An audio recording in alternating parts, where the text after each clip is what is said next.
Cela fait maintenant une semaine, depuis le 23 novembre, que Youssouf Bathily, le très entreprenant président de la Chambre de commerce et d'industrie du Mali, CSIM, et deux de ses proches collaborateurs, Cheikh Oumar Camara et Lamine Sako, respectivement secrétaire général et comptable de l'institution consulaire, croupissent à la maison centrale d'arrêt de Bamako dans l'affaire dite des fonds du Covid-19. Depuis cette mise sous mandat de dépôt qui ne cesse de défrayer la chronique, le monde des affaires et aussi le landerneau politique sont traversés par de multiples questionnements. Le rapport du bureau du vérificateur général à la base de la poursuite est retourné dans tous les sens pour déceler d'éventuelles failles. Normal puisque Youssouf Bathily n'est pas n'importe qui, il est connu comme un homme d'affaires particulièrement avisé, sérieux et honnête, qui, au-delà de sa personne, a toujours eu grand souci du secteur privé et du Mali. Dans l'affaire, deux choses ne souffrent d'aucun doute. La première est que tout le monde sait que le bureau du vérificateur général investigue selon des règles précises de gestion, de comptabilité, de passation des marchés, en suivant les conséquences qui doivent être absolument traçables dans les livres d'opération. La deuxième est qu'il ne viendra à l'esprit de personne de vouloir défendre les manquements aux bonnes procédures. Mais ces deux positions suffisamment claires et incontournables, l'opinion publique, non pas seulement les citoyens lambda, mais aussi de nombreux chevronnés des questions économiques et financières, se demandent si le rapport du bureau du Végal a tenu de l'exceptionnel, c'est-à-dire des autorisations ad hoc qui ont prévalu dans la gestion des fonds Covid-19 en 2020. Le magistrat, en l'occurrence le procureur en charge du pôle économique et financier de la commune II, contraint lui aussi au respect des règles en vigueur, peut ne pas s'accommoder des facilités accordées officiellement dans l'urgence par le président de la République et le chef du gouvernement en matière de procédure de décaissement et d'inscription légale des opérations. Or, ce référent, se fondant donc, sur un discours à la nation prononcé le vendredi, 10 avril 2020, par le président Ibrahim Boubacar Keïta, le Premier ministre, Boubou Cissé, avait adressé 7 jours après, le 17 avril 2020, une lettre confidentielle à Madame le ministre délégué auprès du ministre de l'économie et des finances, c'est-à-dire lui-même puisqu'il cumulait les deux fonctions de Premier ministre et de ministre de l'économie et des finances. Autrement dit, IBK, le président de la République, et son Premier ministre, chef du gouvernement et non moins ministre de l'économie et des finances, sont, en tant qu'autorité au niveau supérieur, ceux-là qui ont autorisé d'enjamber les procédures avec célérité afin que les élections législatives auxquelles ils tenaient comme à la prunelle de leurs yeux se tiennent qu'ils voulaient, peu importe que les règles soient respectées ou pas. On se souvient toujours de la malencontreuse affirmation du Premier ministre d'alors, qui a eu au moins 7 jours pour se concerter avec son président, disant Covid-19 ou pas, les élections législatives se tiendront.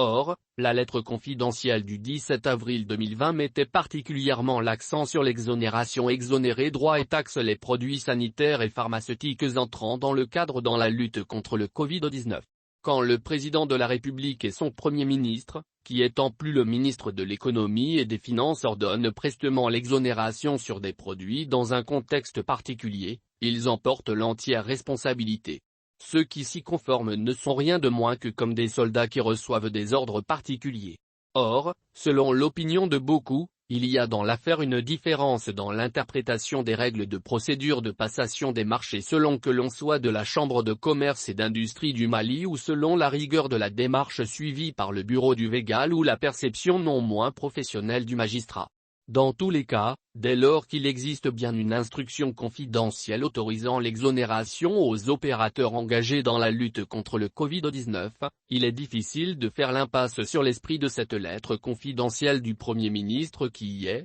ipso facto, la cause de l'imbroglio. En 2020, c'est effectivement et indéniablement dans cet esprit que, dans le cadre du plan de riposte économique et sociale contre la Covid-19, la primature a alloué des fonds à plusieurs structures publiques et parapubliques. La Chambre de commerce et d'industrie du Mali, CSIM, en a bénéficié pour l'achat de 20 millions de masques anti-Covid-19 pour prendre une part importante dans le programme présidentiel Un Malien, un masque. La raison ? Sans doute parce que la CSIM, en tant que tremplin des opérateurs privés, est la structure appropriée pour agir dans l'urgence. Et c'est parce que, aussi, le président de la CSIM, Youssouf Bathily est connu pour ses capacités de négociation et pour son carnet d'adresses bien fourni. C'est pourquoi il convient et il urge de réexaminer avec minutie rapport du Végal sur la gestion des fonds alloués à toutes les structures publié le 13 juin 2021, et transmis à la justice, dans lequel le vérificateur général indique avoir décelé des irrégularités financières d'un montant de 10 942 500 000 FCFA dans l'achat des masques effectués par El Laksim.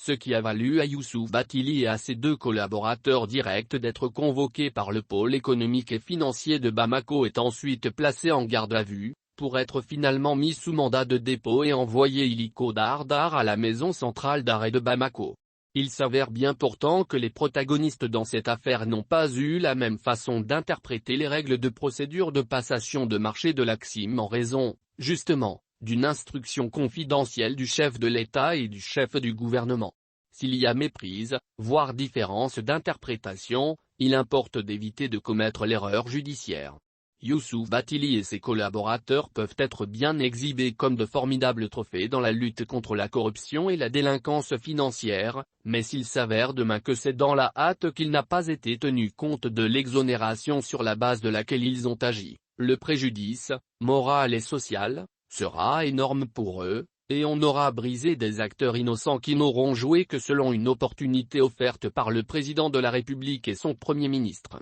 Il s'y ajoute que de vrais délégués, véritables fossoyeurs de l'État, cela coule douce, narguant même l'opinion publique, et ne manquent d'actionner les syndicats, les centrales en l'occurrence, chaque fois que la justice veut les rattraper. Youssouf Bathily n'est pas n'importe qui. En mars 2022, il y a seulement 8 mois, c'est lui qui, au nom de son institution, a accompagné le Premier ministre, chef du gouvernement, Dr. Choguel Kokala Maïga, à Doha, Qatar, à la tête d'une importante délégation. La Chambre de commerce et d'industrie du Mali, CSIM, avait été en vedette au cours de ce voyage qui a été, pour les opérateurs économiques de notre pays, une véritable aubaine. En effet, un protocole d'accord signé par M. Bathily avait consacré entre Qataris et Maliens plusieurs opportunités d'affaires. On citera, entre autres, le secteur de l'agriculture et l'agro-industrie, le textile, le Mali est premier producteur du coton en Afrique subsaharienne,